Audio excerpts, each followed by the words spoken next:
Hi friends అందరికీ. మా బర్రెలకైతే గడ్డి పొందుతున్నా. గడ్డి అయితే మెత్తగా చచ్చిపోయింది. పాపం ఏం తింటియో తినేవో తెలియదు. తోటలోనేమో గడ్డి లేదు. మా బర్రెలకైతే గడ్డి వేస్తున్నా నేను.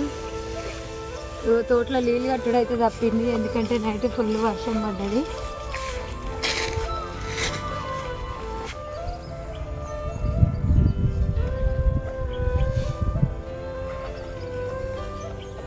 వర్షం పడ్డాయి కాబట్టి నీళ్ళు కట్టడం అయితే తప్పింది తోటకి. ఒక 2 రోజులు మాత్రమే, ఎక్కువ పదును కూడా ఉండదు అనుకుంటా. గడ్డి కూడా పచ్చిగా అయింది. ఇంతసేపు అయితే బర్రెల వేసినాం, ఇంకా కట్టేస్తాం. గడ్డి వేసుకోవాలి కదా. పాలు కూడా ఎక్కువ ఇస్తలేవు అసలు బర్రెలు మేతలేక.